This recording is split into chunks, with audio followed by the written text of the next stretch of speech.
conference. Let's mark the official inauguration and the auspicious inauguration of the conference as per our Indian traditions and customs by lighting the ceremonial lamp. And I would like to request all our distinguished guest speakers, may I request His Excellency Mr. Freddy Svane, requesting Mr.Indu Shekhar, may I request Mr. G. Kumar to please join.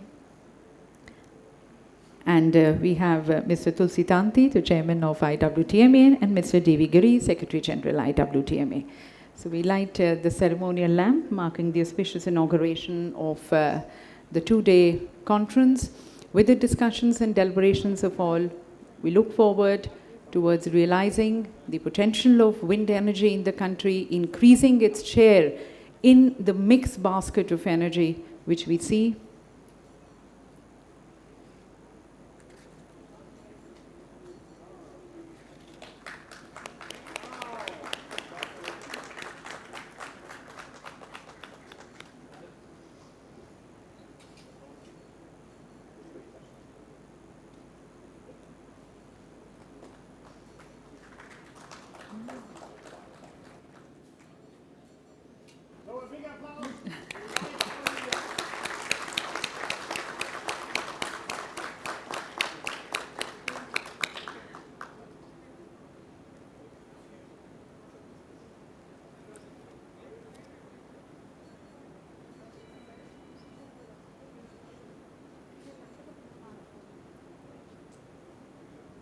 And may I request all our dignitaries now to please grace the dais, requesting His Excellency Mr. Freddy Svane, requesting Shri Indu Shekhar, requesting Mr. Naik, Mr. Tulsi Tanti, and Mr. D.V.Giri to please grace the dais. May I request Mr. Svane to please join us here on the dais, please.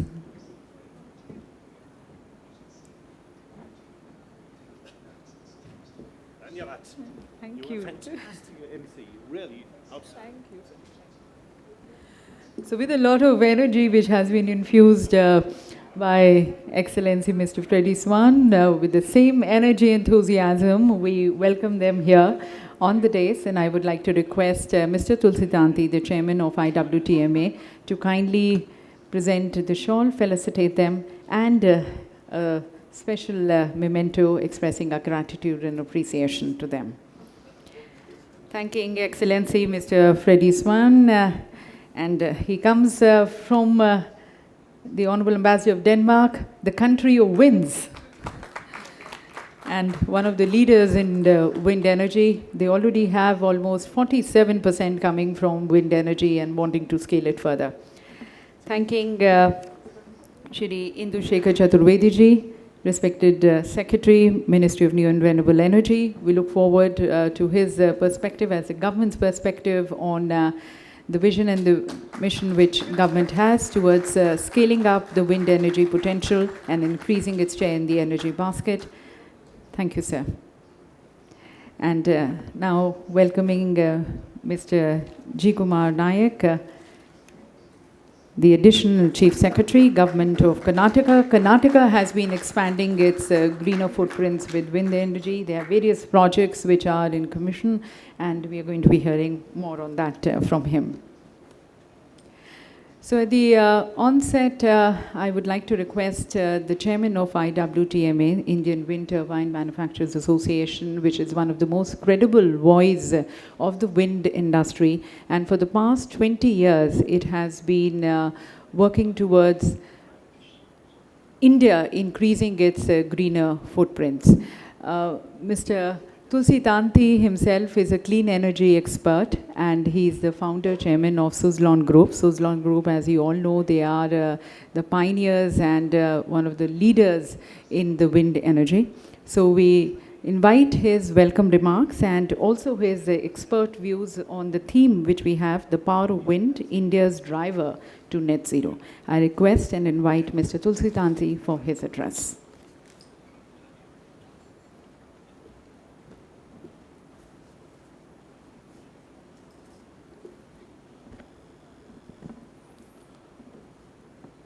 So very good morning to all of you. I really appreciate your time, presence with us. So I would like to welcome respected Excellency Mr. Freddy, our Secretary MNRE, Mr.Indu Shekhar, and our additional Chief Secretary from Karnataka, Mr. G. Kumar. Today is the great day and event for all of us, because after more than 3 years we are meeting such event because of the COVID and other constraints. And the renewable energy in the globally and domestically is the very prominent and high priority and very focused industries. So it's a good time to discuss and brainstorm for the next 2 days how and what way we can unlock the potentialities of the country's capacity and to bring the greener future. Not only that, but to bring energy securities for our nations. So climate change has been recognized as a climate emergency in the post-pandemic years.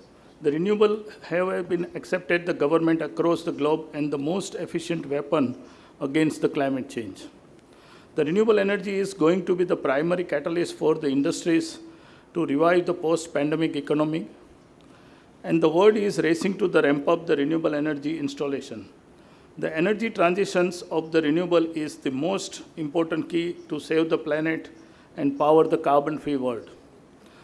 Today is the scenario is after the pandemic and after the war issues, most of the global nation has realized and understand the renewable energy is not just for the mitigating the climate risk, but beyond that means energy securities.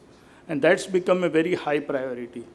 Yesterday, we are focusing much more how to replace the coal through the renewable energies. But now the priority is how to replace the oil through the renewable energy, bringing a green fuel. I think that is the next phase of the renewable is starting. Because last 30, 40 years, renewable energy is bringing a low cost of energy to replace the coal and to mitigate the climate risk. But now the time has come for the world and India how to replace the oil by 2050. I think that is a big shift in the sector, and that is a great opportunity for India because we have a 1.4 billion populations. We need lot energy, and 90% of our energy is imported. How we can replace those import and bringing a domestic energy, bringing a energy security, low cost of energy, and making economic growth in a sustainable way by creating a long-term sustainable jobs. I think it's a big contribution of our sector is there. It's not we are doing just simple business, but we are creating a new India through the renewable energy source. And as you know, the Prime Minister has already announced 2047, we have a energy independence. Means we will not import, we will become a net exporter of the energy. So that is the time for the India is to drive the economic growth through the renewable energy. So renewable energy is not just the business, but it is a strategic requirement for our economy and our country to bring the better, the nation, sustainable nations, and create a better world for our next generation. I think this is the time for all of us to work on this direction. So India has set the very ambitious target, as you know, in the Glasgow. Most of the country has signed off the commitment toward the climate to keep the earth temperature below 2 degrees and to work on a renewable energy. Part of that, our Prime Minister has also committed quite good and ambitious target. As you know, by 2030, we have to build the 500 gigawatt capacity, when today we are 150 gigawatt capacity level. So 350 gigawatt in the next 7 to 8 years. It's truly, truly ambitious target for all of us to work on this, the directions. India has also made the bold the sense of the COP26 to reduce the total projected carbon emission by 1 billion tons by 2030. It's really great contribution for not for India, but it's for the global society. So contributing and building the huge capacity and assets in the country, it's not the impact goes to the Indian society, but it's a global society. So it's a big contribution. And as you know, India is the third largest country in development of the renewable energy capacity and assets in the world. It's a really great contribution. India faces a huge task in phasing out the fossil fuels. The wind energy will play the crucial role in this.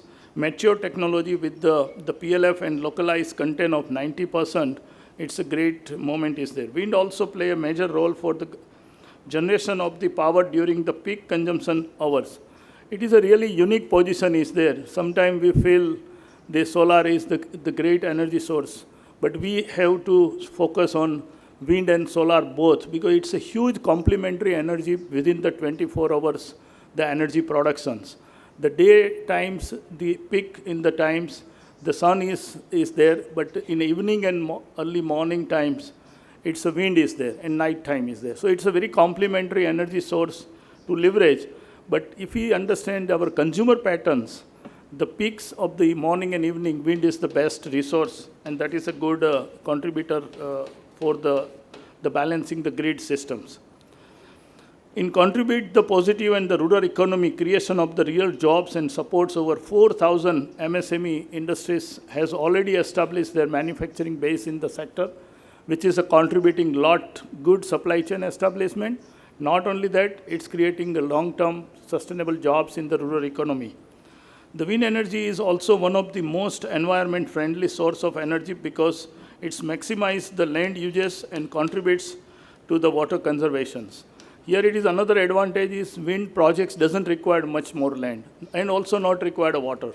So that is a good things are there. It's really contributing renewable energy, but not eating the resources of the natural resources. We required additions of the 100 gigawatts in the next 8 years, and the investment of approximately 80,000 crores year-on-year basis to achieve 140 gigawatt by 2030. So it's a really good target for our industries and good opportunity for all the manufacturing company, whether it is a small MSME or the large company or service providers and infrastructure providers and developers to work in these industries. Today, wind tariff is the below fossil fuel, especially for the imported coal. The power produced by the Indian wind industry is the lowest cost fuel in the world. This makes India wind industries a very attractive and destination for the investors to invest in this sector. Today, to be honest with you, earlier days, the FDI investment was coming in our capital market only. But last 10 years, we have observed the best part is there. The FDI investment or FI investment is coming in a hardcore assets, which is never the case earlier. That shows the trust and confidence of the Indian economy and administration and judiciary systems are so strong support for them to bring FI investment directly into the asset, not just on the capital market. So that is a big change in the investment, the confidence of the investors in the Indian markets. This mature sector has manufacturing capacity is more than 15,000 megawatt, and most of the global company has established their manufacturing base in the country. Not for just for the domestic market, but the huge part of the manufacturing is today, most of the global companies are exporting to other part of the world. It shows the technically competency, supply chain competency, and the skilled expertise are available in our country. If you see compared how much wind turbine export from China to other part versus India to other part, India is leading. So it is a really great success of the wind sectors. We are competing in the world through the technology with the larger size of the turbine and also the cost competitiveness compared to the China. The manufacturing fraternity has developed over 25,000 crore of the investment in the manufacturing capacity in all the windy states, and really good level of the supply chain has already established. So this is a time for any manufacturing company to enter in Indian market, not just domestic business, to build their capacity for the domestic and international market. The best part is India has a next 40 years domestic home market and also the global market leveraging to the supply chain. The maturity of India will be the great help.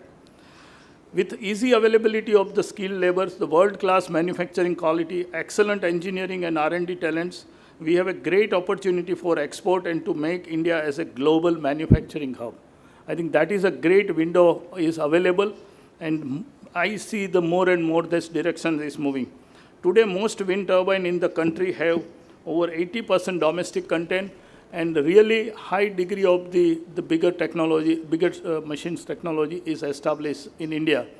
Some of the component companies are already producing 6 megawatt of component in the country, and they are exporting to other part of the world. I think that is a great achievement in the particular in a gearbox. And also in the rotor blade, we are producing very big size of rotor blade and exporting India to other country. That's the move is very nice. At such a time, the global demand has outrun supply. The inherent strength of India provides the unique window of opportunity for global players and investors to participate in highly profitable sector of the wind energy manufacturing in India. This is the time for us to build the larger capacity because the demand and market will continue to grow. We have some of the concern about the lower pricing, and some of the bidders are not responsible and bidding proper pricing, and that is affecting our growth. This is the time for us to change the process and to bring the bidding process, which will help us to unlock the potentiality of the market. The answer of fulfill the world's rising wind energy needs with the best quality equipment at a competitive price and the rapid pace of create a global manufacturing hub for the wind sector in India. The future of wind energy lies in offshore and wind solar hybrid. That is the opportunity to leverage in that. Offshore wind has a potentiality of over 100 gigawatts in India, Tamil Nadu and Gujarat leading states for the development of the offshores. The offshore technology is already available with the manufacturing organizations. For wind solar hybrid, the main work has to be done for the storage as well as for the integration of the systems to leverage the wind solar hybrid as much as possible to stabilize the grid systems. The emergence of the green hydrogen and green ammonia as a transportable fuel will hold the key for the major transportation requirement and EV trains, aircrafts, and the ships. I think that is the next level of the growth for the India, because we are importing more than 95% of the oil is imported is there. And every time when price goes from $60 to $120, it's giving a big impact of our economy. This is the very high times. The renewable energy sector will contribute to create a green fuel, and we can reduce our import dependency as fast as, and that will unlock the potentiality of the wind solar capacity in a larger perspective than what we are doing today. The power from the renewable energy can be transformed into transportable powers in the form of green hydrogen, green ammonia, and the green methane. And that is the next phase of our sectors will go in a big way, and we have to build the very large capacity. So I'm very confident to achieve 500 gigawatts, because it's not just to produce the power and replace the coal. Now it's a time for us to produce the renewable energy and replace the oil. I think that is the great phase of the sector is starting. This will also open up the huge market for renewable energy, since green hydrogen and green ammonia are the future of the transition of the oil-free economy. The wind industry is the national moment, and perhaps this is the right time for the change from renewable portfolio obligations to fossil fuel reduction program, FFRP, by all wind and non-windy states. This is the time we have to focus not just for the coal replacement, but oil replacement. I also strongly believe that if we want our nations to be truly carbon neutral and sustainable, we all need to support wind energy and the government's vision for the renewable energy to achieve the targets by 2030 and 2047, so that we become a net exporter of the energy. The wind energy and renewable energy will help to create a better and stronger nation for our future generations, and it will create a long-term sustainable jobs in the rural economy. It's a big contributor sector in the country. The Wind Energy India 2022 IWTMA as a flagship event is the largest and the only wind energy trade fair and the conference in India. The focus of this event is to aid a quick migrations to the clean energy. This year we will deliberate and increasing the platform size of the wind turbine, the higher indigenization, the easier financing mechanisms, and cross-industries collaborations to achieve the national commitment to meet zero emissions. That's the direction is there. And I truly, really respect and appreciate last 3 decades, the wind energy sectors are growing in India. And the biggest contributor is most of the windy states. They have come forward and providing the infrastructure, providing the policy, regulatory frameworks. And I really respect all the states' contribution and supports to build this, the renewable energy sector, in particular the wind. And I really appreciate last 4-5 years, the central government has taken a strong initiatives, the particular MNRE's contributions to building the wind sector and creating a great opportunity and platform for all of us. And truly, I have seen the last 5 years, the MNRE and the team has added a lot of value and creating a lot of opportunity and removing the unexpected the hurdles and supporting on a right time basis. It has helped us, our sector, to grow very well. So I welcome to all of your conference and look forward to emerging discussions and brainstorming to enhance the wind energy ecosystem by deliberating and facilitating. So again, once again, I thanks all of you joining us, and I really appreciate the Denmark ambassadors with us and our MNRE secretaries and our additional chief secretary from Karnataka is contributing these events. I really appreciate that. Thank you very much. Thanks for everyone's time. Thank you, sir, for your expert views and a SWOT analysis of the sector, and as you see, opportunities for all stakeholders as we move towards more creating a non-fossil fuel economy for the country.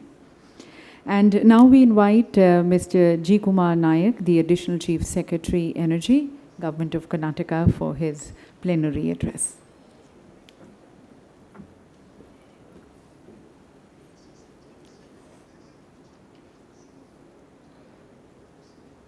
Secretary MNRE, Shri Indu Shekhar Chaturvedi ji, His Excellency Freddy Svane,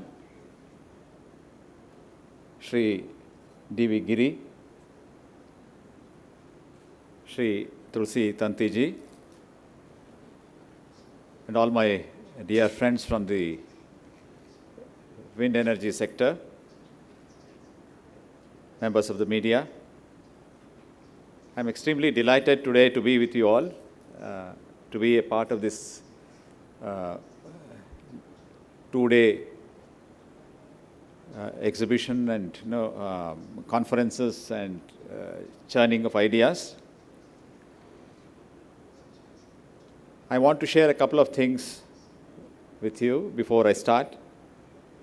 The first one was why Karnataka should have been a partner state. When my people suggested that to me, I was wondering why I should be.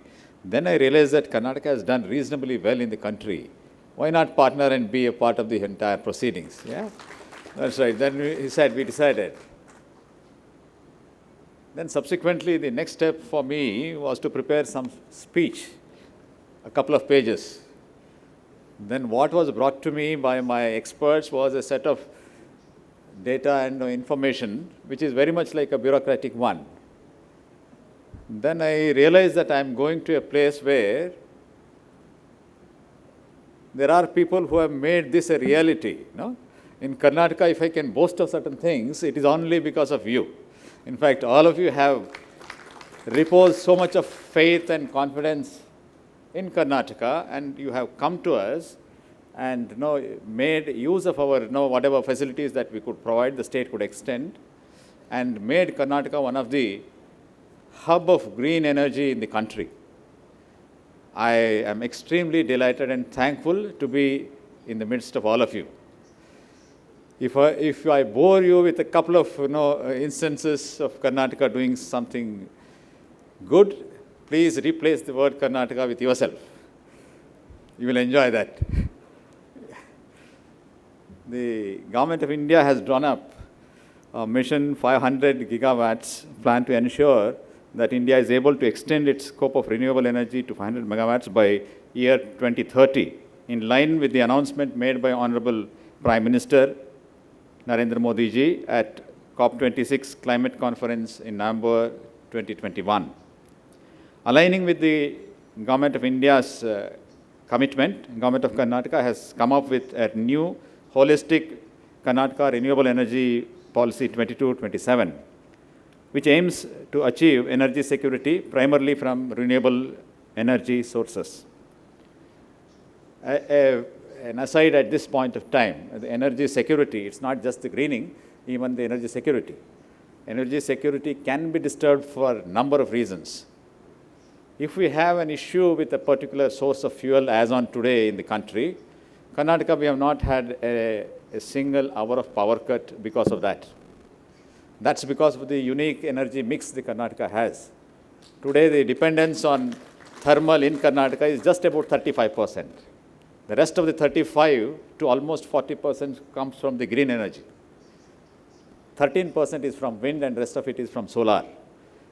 But Karnataka has a lot of potential still for you to come and explore.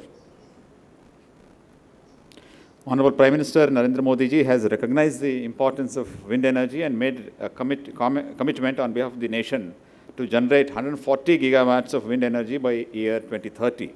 As we speak, wind installations in India have exceeded 40 gigawatts. Ours is a leading state in renewable energy installations, and our wind installation in the state is over 5 gigawatts.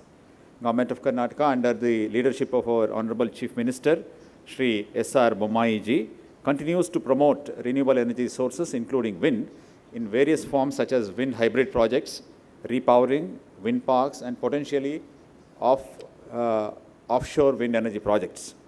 The recent issues, as just now mentioned, about coal shortage, we have been able to withstand it thanks to green energy.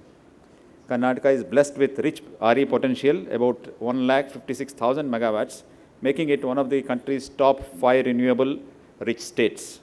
Government of Karnataka is always supportive of the renewable energy industry, as you are aware. And we were one of the first southern states in India to notify Karnataka's renewable energy policy in 2009-2014. The policy initiatives have enabled the state to achieve the capacity addition of 2,014 megawatts during the 5 years of that policy period. Further, to harness the potential of solar resources in the state of Karnataka had published a solar policy 2011-2016 and subsequently amended this Karnataka Solar Policy 2014-21 with a target of developing 6,000 megawatts of solar capacity by 2021.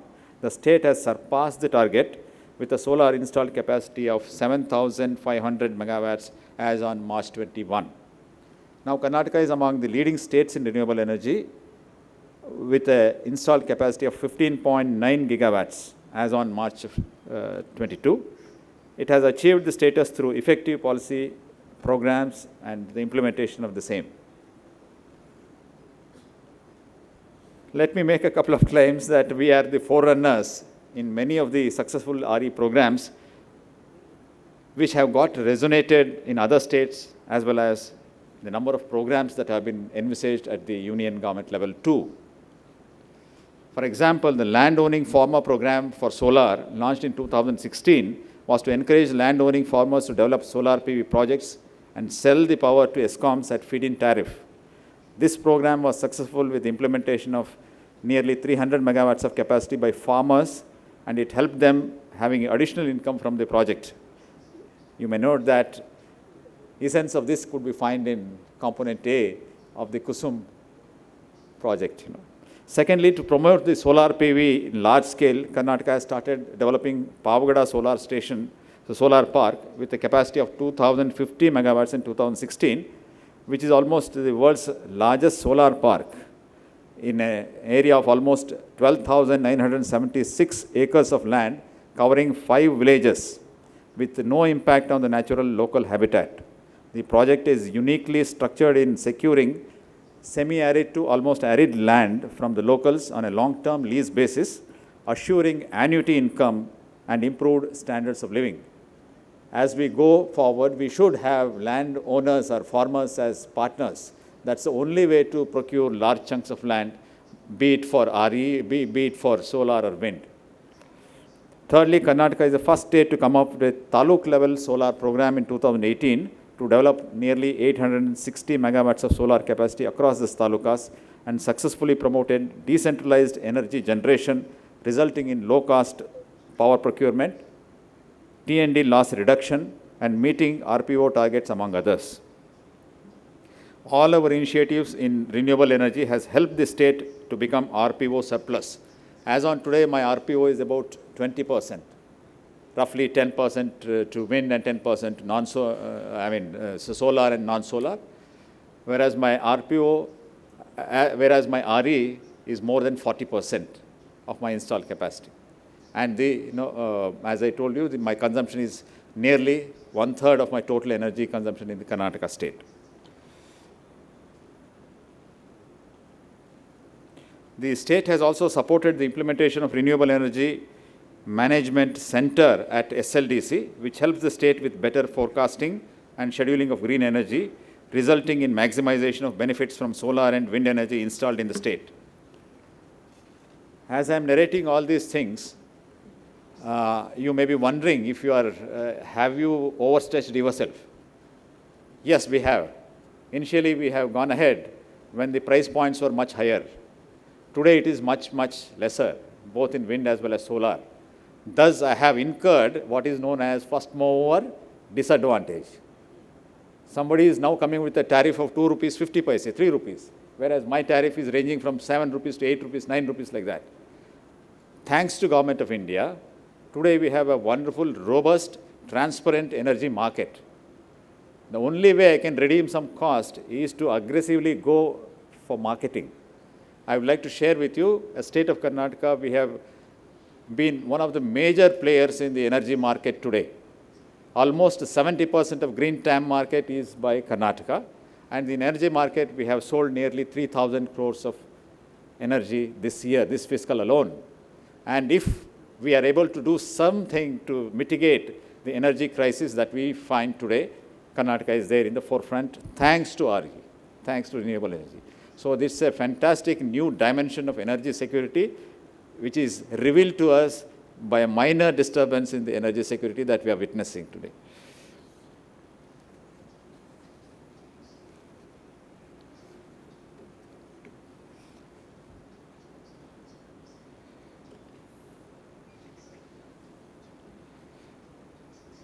We in the state of Karnataka would like to support investments in renewable energy and will continue to support clean energy transition in the coming years. I took some time to move around the place now. It's enough that I talk about generation of RE. I would love to invite you to be manufacturers in Karnataka. In fact, I am moving away from my energy. I am now becoming the C&I Additional Secretary also, Commerce and Industries. I would request you to come and explore the opportunity of investing in Karnataka. We have with me the chairperson of the CREDEL here today, and the director also is here, Mr. Patil and Mr. Chandrasekhar Patil. So it's wonderful that he has interacted with all of you, and we would like to build an environment where all of you can come and establish manufacturing units in Karnataka too.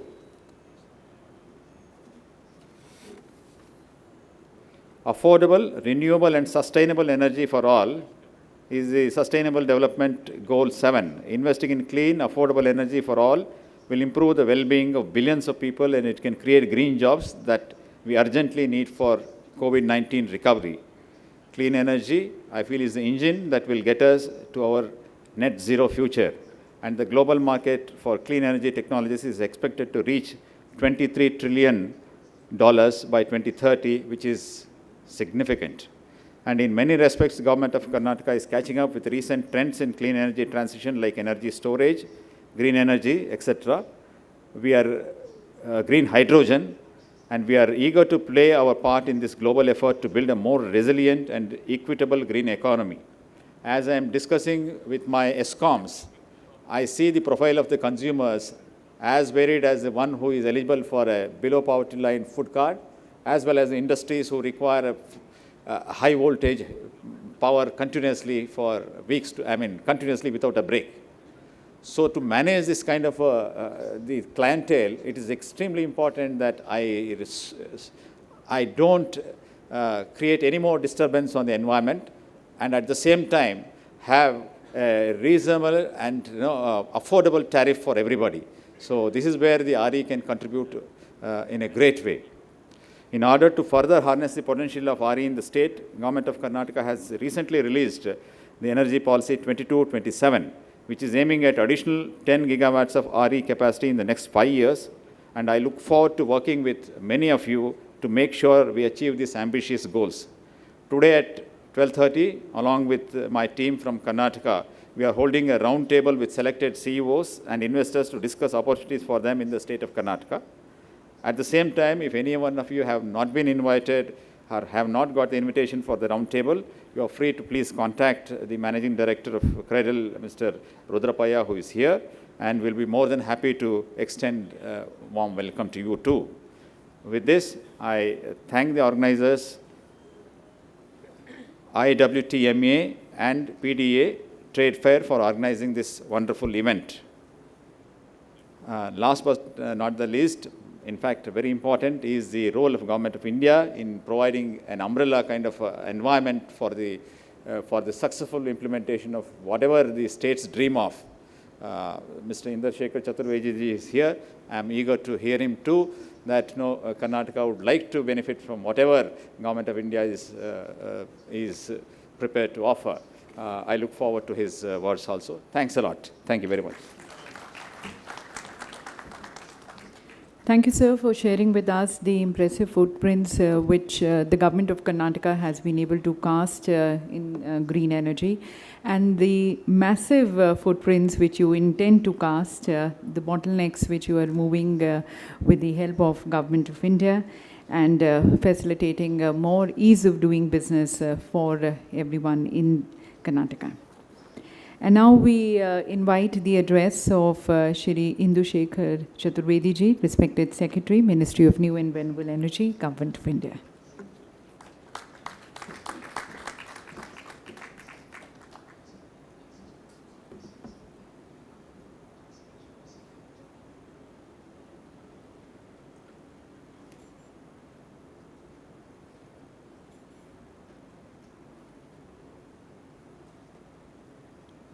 Thank you. Mr. Tulsi Tanti, His Excellency Mr. Freddy Svane, Mr. Naik, Mr. Giri, distinguished participants, ladies and gentlemen. I feel a bit nervous. Most of you know much more than I do about wind energy, and with luminaries like Mr. Tanti, who has been a pioneer in wind energy, and my friend Ambassador Svane, who knows everything about offshore wind and energy islands. I don't know what I am going to say here, but let me focus my speech on the role of MNRE and public policy in promoting wind energy. So let me start with a confession. We would have liked wind to do much better than what it has been doing in the last few years. Wind energy was the largest, had the largest installed capacity among renewable energy sources. And that changed last year, I think. Solar overtook wind. And last year we had a record addition of solar energy capacity and renewable energy capacity, but wind somehow languished at I think slightly more than 1 gigawatt, around 1 gigawatt. We have a large untapped potential, 695 gigawatt at 120 meter hub height. Of course, if you take away the potential which has already been exploited, and you take into account the fact that most of the best energy sites, wind energy sites, have been used, and you take into account problems like forest areas, etc., then the exploitable potential would be lesser. But I think given the targets we have, 500 gigawatt from fossil fuel sources by 2030, we need every drop in the ocean, and we need to accelerate wind energy capacity addition. Wind energy capacities were the initial capacities in renewable energy which our country saw, and public policy at that time had a huge role to play in promoting wind energy, feed-in tariffs, etc., plus a host of other concessions that were given. And I have this feeling that public policy should again respond at this point to ensure that wind energy capacities are added faster than what we have seen in recent years. We have been exploring a number of things. As Mr. Naik said,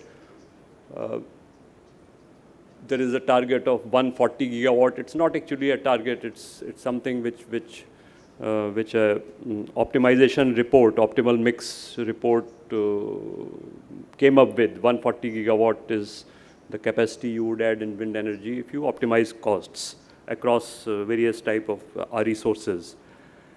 And we need to go around, we need to reach around that figure, and we need to do everything that is possible to achieve that figure. There have been a number of issues in wind energy. The COVID affected supply chains badly. There is this issue of the auction mechanism, which Mr. Tanti has been raising repeatedly. There is this issue of wind tariffs being driven down artificially, so that the projects become unviable. And one way out suggested is that we have state-specific bids. So we have been working on all these issues. There is also a demand for pooling various types of wind tariffs so that everyone gets the same wind tariff.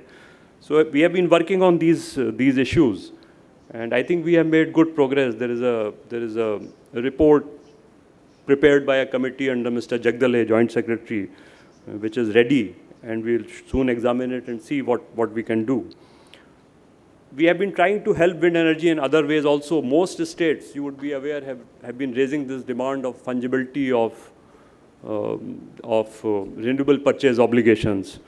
The MNRE, if the Power Ministry had its way, I think the fungibility would be there. We have been resisting that because we know if you allow fungibility across the purchase obligations, then I think wind would languish further. And then there is this whole issue of offshore wind, which frankly, and I'll be honest here, we have not been able to proceed with in the last couple of years at least. But now I think we are at a stage where we can see rapid progress. The models have been worked out. The only issue is that we need assured subsidy help in the initial projects. And that could come in a variety of ways, maybe through concessional funding, maybe through state government support, Government of India support, and maybe a mix of all these possibilities. So we are working on that, and once some support is assured, I think we are at a stage where we can progress rapidly. About manufacturing, that is something which makes us proud. Wind manufacturing is strong, though of course we would like more exports of wind energy equipment. There have been demands for help to wind manufacturing also. Again, there it's difficult to help a sector which is already strong. If you ask for PLI for wind manufacturing, it becomes difficult because on the one hand we say that wind manufacturing is strong. On the other hand, we demand help for wind manufacturing. But we are alive to the problem, and if there is anything which we can possibly do, we'll certainly do it. So one other issue I wanted to flag was this issue of, the mismatch we see in what the developers say and what the manufacturers say. And I think that needs to be reconciled, and I think that's frankly upon the developers and manufacturers both to reconcile. I mean, on the one hand, we say that everything is strong in manufacturing. On the other hand, we have developers who say that equipment is not available on time. And this is a problem we don't come across only in wind. This is a problem we come across in solar manufacturing also. I think in solar manufacturing, it has become more acute in recent months. So that is something which I wanted to flag.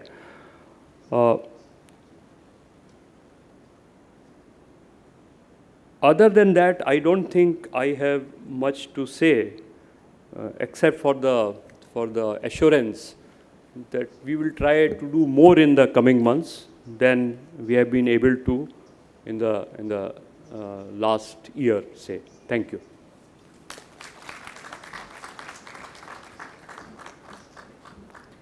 Thank you, sir, for your very candid talk with the industry here, and citing some of the issues which you see where the industry needs to come up as we work towards untapping the potential of wind energy, and the Government of India, and giving the assurance to the industry people that the Government of India stands with the industry in further promoting wind energy, increasing its share in the energy basket, and towards that government is looking towards more enabling policies, especially towards the offshore, harnessing the offshore wind energy. And now we invite the address of our Honorable Ambassador of Denmark. Denmark and India, ladies and gentlemen, they are green strategic partners. Both the countries are progressive countries. They have a very special focus on implementing the Paris Agreement and also towards the Sustainable Development Goals. Denmark is a leader today in the wind energy. Almost, I think, 47% is coming from wind. And they are now wanting it to scale it up to almost 85% by 2035. As India and Denmark stand as partners, of course, we look forward to great learnings from them. With that, I request and invite His Excellency, Mr. Freddy Svane, to please address this August gathering.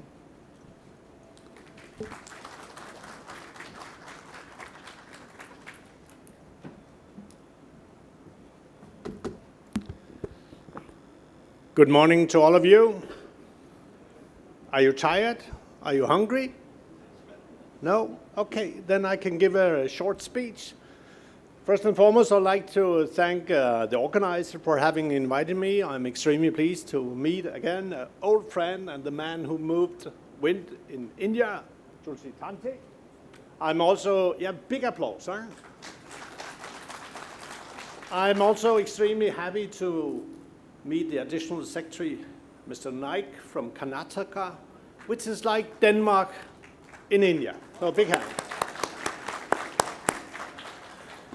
And then my really great friend, Secretary Chaturvedi, who really today said, we have tried our level best for 2 years, but we did not manage.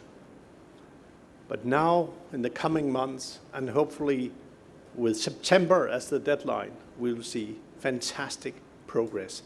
So I think we should give a big hand to the best secretary of Indian government. And then, of course, Secretary General Giri, who is the man behind organizing this fantastic conference. So big hand to him as well. It was rightly mentioned that Denmark is at the forefront. And I have to admit, we did not do it overnight. We did not do it because we wanted, but because we were forced to it. When the oil crisis hit Denmark, like many other countries, in the early 1970s, I was a young, handsome boy. I'm still handsome, I guess, but it's up to you, of course. But at that time, I recall that suddenly all cars stopped. Lifts were banned, escalators were banned, and so forth. And then we were 100% dependent on imported fossil fuel. So, need of the hour was to develop an alternative. Visionary bureaucrats, visionary politicians, the industry, the researchers, they got together and said, let's revitalize our society. And then they did not invent, but they reinvented the wind turbines. Today, it's the double-digit, multi-billion-dollar industry. And I tell you, also in the context of what's being discussed here in India, but also globally, you can do it. because there's no alternative. You need to develop green, renewable energy. There's no society, irrespective of size, number of people, number of challenges, that cannot and should not really develop the green energy transition. There's no alternative to it. India is doing it, and I'm often pressurizing my good friends here and there to move faster, because I'm passionate about it, not because I'm an ambassador, but more because I'm a human being, and I would like to see this planet surviving. I like to hand something better to my children and my grandchildren, and whatever comes after that. We have, as a humanity, we have the obligation to do it.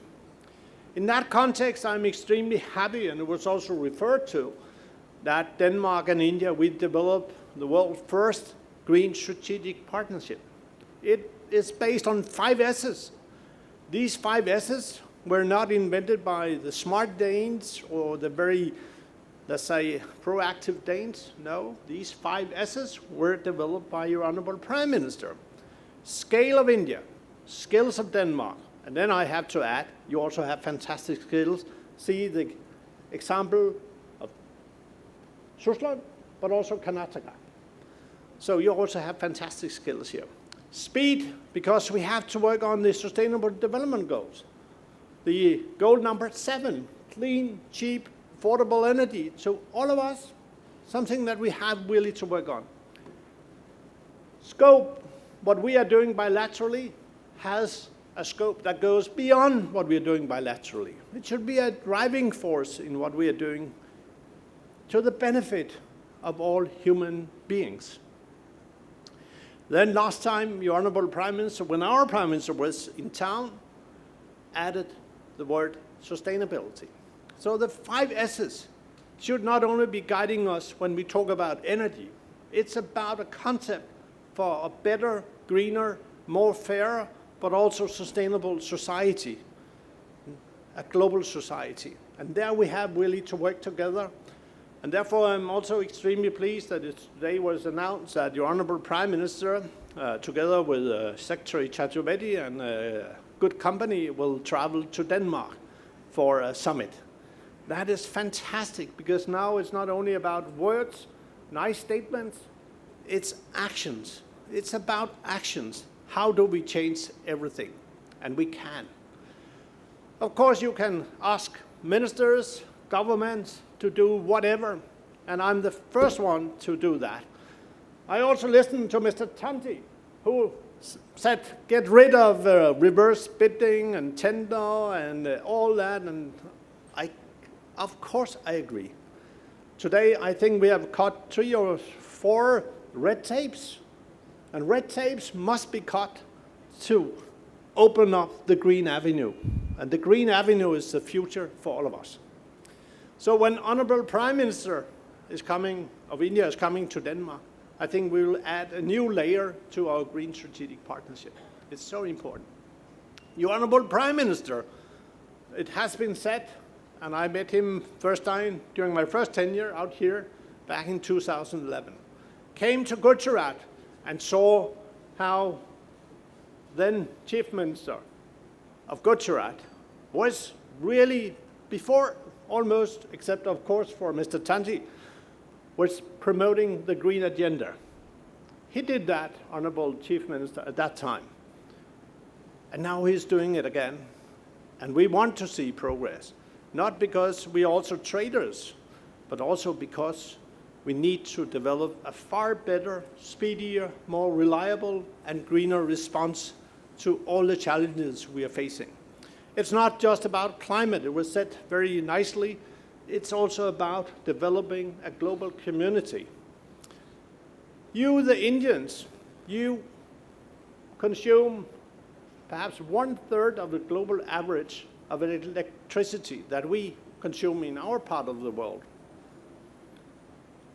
Should we then tell you, stop because the climate is deteriorating. The climate is perhaps cutting the history of humanity. No. Denmark stands for a line.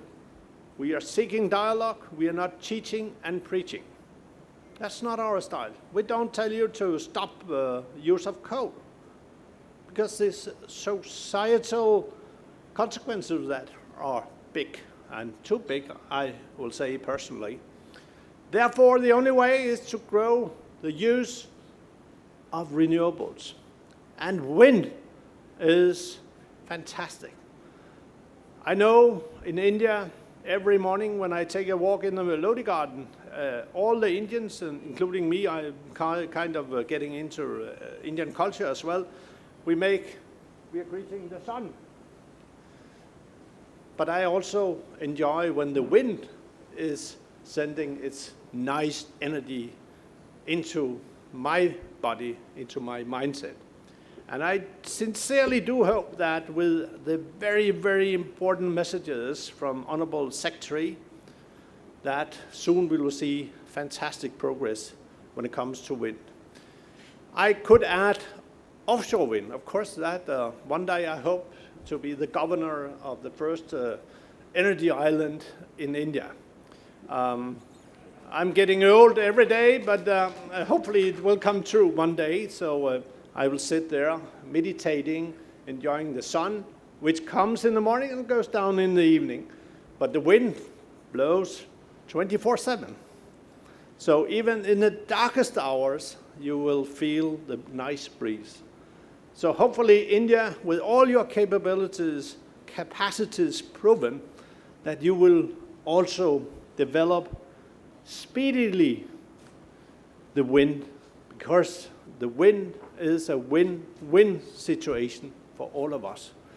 India has a huge responsibility in the sense that you have fantastic capabilities. So India could be, I will say, should be, but then I will be preaching too much, but could be a global accelerator for wind, as an accelerator that will secure that our planet will survive. So, ladies and gentlemen, it is always a fantastic moment to be part of this family of wind, the wind family.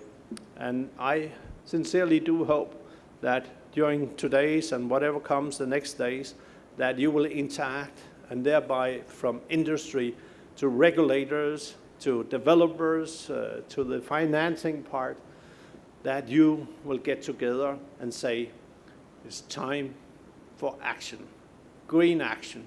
No world can survive without India. India has to be part of the greenest equation that we are looking for. So with these words, I wish you all the best, and don't forget, if we make it right, we are all winners. And don't spell it wrongly, because you have to add a D in the winners. Thank you very much indeed. All the best.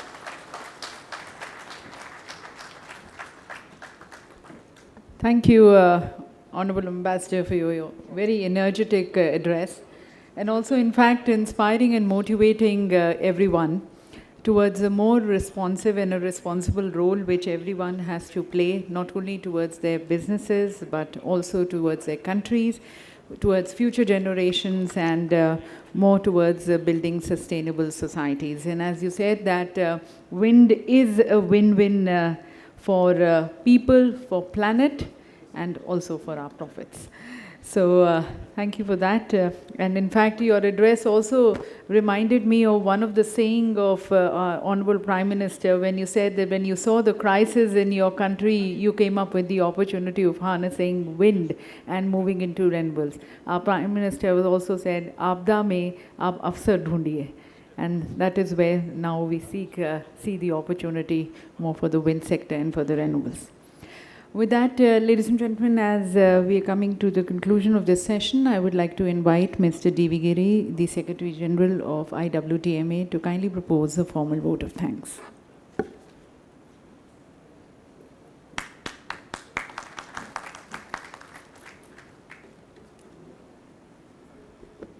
Good morning, good afternoon, everybody. You heard the esteemed dignitaries who gave such inspiration. I'm sure the two-day conference and the three-day exhibition with your cooperation is going to be a grand success.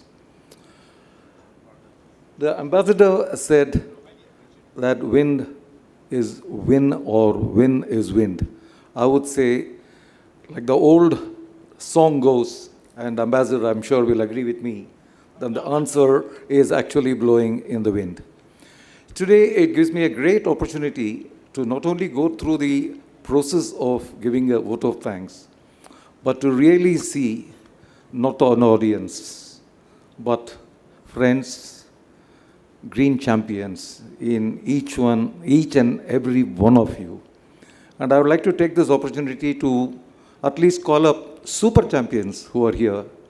And I think it's with affection and honor that we have, apart from our chairman, Mr. Tulsi Tanti, I have in our midst Mr. Ramesh Kaimo, who is a veteran, Mr. Madhusudan Kemka, equally a big veteran, and I see one of the persons who built MNRE in a big way, our former secretary, Mr. V. Subramanian. Thank you, gentlemen, so much. And we have put in a lot of efforts to put this program through. We are a not-for-profit organization, and this is not possible without resources. And I must thank each and every participant, be it a delegate, exhibitor, and sponsor. And as a part of my duty, you will bear with me that I'll quickly run through the names because they have to be recognized for their contribution. We have Envision Wind Power Technologies being a gold sponsor. We have Suzlon Energy as a landlord associate. We have LM Wind as a silver associate. Hein Hydraulics as a silver associate. Kosher Climate as a silver associate. Everrenew as a silver associate. Bitrend Rental as a visitor bag associate. NGC Transmission as a registry area associate. UL, the Underwriters Laboratory, as a knowledge partner. Embassy of Denmark, with His Excellency over being here. Skill for Green Council Jobs, the Speaker Lounge Associate. Naik from Chennai. Cradle, you heard, our ACS. You have Hexagon, the Layout and Agenda Board. Shell India, Market Private Limited. Leap Green Energy, Delegate Kit Associate. O2 Power, Mobility Partner. SEMCOP, Conference Associate. Siemens Gamesa, who is giving us a lunch this afternoon. Renewable, who is giving us and hosting a networking dinner this evening. BIPA, Wind Independent Power Producers Association, who is hosting the lunch tomorrow. Solar Energy Corporation, who is hosting the exhibitor evening tomorrow. Basudha Foundation, who is a conference co-organizer and putting the whole notes together to be presented as a white paper to MNRE after this deliberations are over. And finally, to Bloomberg NEF, who is our knowledge partner. So, ladies and gentlemen, I would like to take my gratitude to each one of you, and I would not stop you from the next session. The organizers will quickly change over, and over to MC. Thank you very much. Jai Hind. Thank you, sir. And with that, we close this important session. I just request our distinguished dignitaries to step forward. We'll have a group photograph, and we close the session now.